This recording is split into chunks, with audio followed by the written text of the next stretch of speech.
ഗോതമ്പ് പൊടി വെച്ചിട്ട് ബേക്കറിയിൽ കിട്ടുന്ന അതേ ബിസ്ക്കറ്റ് നമുക്ക് വീട്ടിൽ പെട്ടെന്ന് തന്നെ തയ്യാറാക്കാവുന്നതാണ്. കുട്ടികൾക്കൊക്കെ ഒത്തിരി ഇഷ്ടപ്പെടുന്ന ഈ ബിസ്ക്കറ്റ് എങ്ങനെ തയ്യാറാക്കിയെന്ന് നമുക്ക് കണ്ടു നോക്കാം. ഒരു ബൗൾ എടുക്കുക, അതിലിട്ട് 1/4 കപ്പ് പഞ്ചസാര ചേർത്ത് കൊടുക്കുക. ഏത് പഞ്ചസാര വേണമെങ്കിലും ചേർക്കാം, നിങ്ങൾക്ക് ബ്രൗൺ ഷുഗർ വേണമെങ്കിലും ചേർക്കാം. ഇപ്പം ഞാൻ വൈറ്റ് കളറുള്ള ഷുഗറാണ് എടുത്തിട്ടുള്ളത്.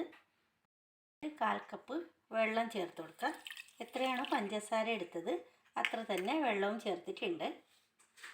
ഇതിലോട്ട് ഒരു നുള്ളു ഉപ്പ് ചേർത്ത് കൊടുക്കുക. നമുക്ക് ആവശ്യമുള്ളത് ഒരു 6 ബദാം എടുത്തിട്ട് ഇത് ചെറുതായിട്ട് ഒന്ന് മുറിച്ചെടുത്തതാണ്, അതും കൂടി ചേർത്ത് കൊടുക്കുക. ഇനി ഇതിലോട്ട് 1 ടീസ്പൂണ് വെളുത്ത എള്ളാണ് ചേർക്കുന്നത്. നിങ്ങളുടെ കയ്യിൽ ഏത് എള്ളാണ് ഉള്ളത് അത് ചേർത്ത് കൊടുത്താൽ മതി. ഇനി നല്ലൊരു ഫ്ലേവറിന് വേണ്ടിയിട്ട് ഞാനിപ്പോൾ ഒരു 3 ഏലക്ക അതിന് തൊലിയൊക്കെ നീക്കിയിട്ട് ഒന്ന് കുത്തിയെടുത്തിട്ടുണ്ട്, അതും കൂടി ചേർക്കുക. നല്ലവണ്ണം ഇതൊന്ന് മിക്സാക്കി കൊടുക്കുക. ഈ പഞ്ചസാര ഈ വെള്ളത്തിൽ നല്ലവണ്ണം ഒന്ന് അലിഞ്ഞ് വരണം, അതുവരെ ഇങ്ങനെ ഒന്ന് കലക്കിക്കൊണ്ടേയിരിക്കുക. പഞ്ചസാരയ്ക്ക് ഏകദേശം ഒന്ന് മെൽറ്റായി വരുന്നുണ്ട്. ഇപ്പം തന്നെ നല്ലൊരു മണമാണ് വന്നിട്ടുള്ളത് ആ ഏലക്കായുടെ. ഇനി നമുക്ക് ആവശ്യമുള്ളത് ഇതിലോട്ട് 2 ടേബിൾ സ്പൂണ് സൺഫ്ലവർ ഓയിൽ ഒഴിച്ച് കൊടുക്കുക. ടീസ്പൂണല്ല, ടേബിൾ സ്പൂണാണ് ഒഴിച്ചിട്ടുള്ളത്. വീണ്ടും ഒന്ന് മിക്സാക്കി കൊടുക്കുക. നമുക്ക് ആവശ്യമുള്ളത് 1 കപ്പ് ഗോതമ്പ് പൊടിയാണ് ഞാനിപ്പോൾ എടുത്തിട്ടുള്ളത്. നിങ്ങൾക്ക് വേണമെങ്കിൽ മൈദപ്പൊടി എടുക്കാം, പക്ഷേ ഗോതമ്പ് പൊടിയാണ് ഞാനിപ്പോൾ എടുക്കുന്നുള്ളത്. ഇതാണ് ഒന്നും കൂടി കുറച്ചും കൂടി ടേസ്റ്റ് ഉള്ളത്. കൈ വെച്ചിട്ട് നല്ലവണ്ണം ഒന്ന് കുഴച്ചെടുക്കണം. ചപ്പാത്തിക്ക് മാവ് കുഴക്കുന്നത് പോലെ കുഴച്ചെടുത്താൽ മതി. പിന്നെ നല്ലവണ്ണം ഇതുപോലെ ഒന്ന് കുഴച്ച് കിട്ടിയിട്ടുണ്ട്. പിന്നെ കൂടുതൽ വേറെ വെള്ളമൊന്നും ചേർക്കേണ്ട ആവശ്യമില്ല. ഇത് കറക്റ്റാണ്. 1/4 കപ്പ് വെള്ളത്തിന് 1 കപ്പ് ഗോതമ്പ് പൊടി. ഇനി നമുക്ക് ഇതിനെ ഒന്ന് റോൾ ചെയ്യണം. ഇനി നമുക്കിതിനെ 2 പോർഷൻ ആക്കിയിട്ട് മാറ്റാം. ഒരേപോലത്തെ 2 എണ്ണം ആക്കിയിട്ട് നമുക്ക് ആദ്യം ഒരെണ്ണം എടുക്കാം. എന്നിട്ട് നമുക്ക് ഇങ്ങനെ കൈ വെച്ചിട്ട് ഒന്ന് ഉരുട്ടി കൊടുക്കാം. ഒട്ടിപ്പിടിക്കുന്നുണ്ടെങ്കിൽ കുറച്ച് ഓയിലാക്കി കൊടുത്താൽ മതി. ഈ പരക്കും കയ്യിലോട്ടും ഈ ബോർഡിലോട്ടും. എന്നിട്ട് ഇതേപോലെ ആക്കിയെടുക്കാം. നല്ലോണം നേരിയതാവണ്ട, കട്ടിയാവണ്ട, ഇതേ വലുപ്പത്തിലാണ് ആക്കേണ്ടത്. ഇനി മറ്റേതും ഇതേപോലെ ആക്കിയെടുക്കാം.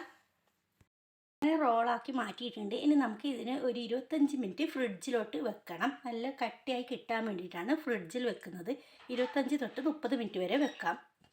അപ്പോൾ ഫ്രിഡ്ജിൽ നിന്ന് എടുത്തിട്ടുണ്ട്, നമുക്ക് നല്ല ഉറച്ച് വന്നിട്ടുണ്ട്. ഒന്നും കൂടി റോൾ ചെയ്യുക. ആ കിടത്തിയ ഭാഗം ഒന്ന് ഷേപ്പ് കിട്ടാൻ വേണ്ടിയിട്ടാണ് ഇങ്ങനെ ചെയ്യുന്നത്. അപ്പം നല്ല റൗണ്ടിൽ തന്നെ കിട്ടിക്കോളും. ഇനി നമുക്ക് ഇതിനെ കട്ട് ചെയ്യാം. ഇത് ഇത്രയും കനത്തിലാണ് ഇതിനെ കട്ട് ചെയ്തെടുക്കുന്നുള്ളത്. ഇങ്ങനെ എല്ലാം കൂടി കട്ട് ചെയ്തിട്ടെടുക്കാം. ഞാൻ എല്ലാം ഇതേപോലെ കട്ട് ചെയ്ത് എടുത്തിട്ടുണ്ട്. ഇനി നമുക്ക് ഒരു പാനിലോട്ട് എണ്ണ ഒഴിച്ച് ചൂടാക്കാൻ വെക്കണം. ചെയ്തിട്ടൊന്നുമല്ല എടുക്കുന്നത്, ഞാൻ ഓയിലിട്ട് ഫ്രൈ ചെയ്യാണ്. അപ്പോൾ ഓരോന്നിൻ്റെ മുകളിൽ ഇഷ്ടമുണ്ടെങ്കിൽ ഇങ്ങനെ ഒരു ബദാം വെച്ചിട്ട് ബദാമിൻ്റെ സ്ലൈസ് വെച്ചിട്ട് ഒന്ന് പ്രസ് ചെയ്ത് കൊടുക്കുക ഇതേപോലെ. എന്നിട്ട് നമുക്ക് ഈ ഓയിലോട്ട് ഇട്ട് കൊടുക്കാം. മീഡിയം ഫ്ലെയിമിൽ വെച്ചാൽ മതി കേട്ടോ. അങ്ങനെ 2-3 ബാച്ചായിട്ട് ഫ്രൈ ചെയ്തെടുത്താൽ മതി.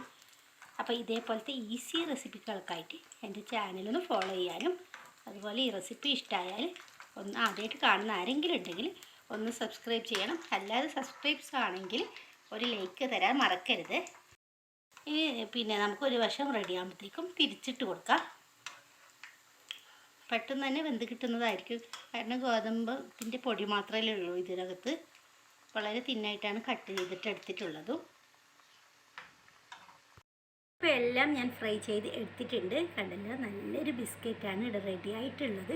അപ്പോൾ പെട്ടെന്ന് തന്നെ നമുക്ക് കുട്ടികൾക്കൊക്കെ ഉണ്ടാക്കാൻ പറ്റിയ നല്ലൊരു ബിസ്ക്കറ്റാണ്. ബേക്കറിയിൽ പോയിട്ട് വാങ്ങിക്കേണ്ട ആവശ്യമൊന്നുമില്ല.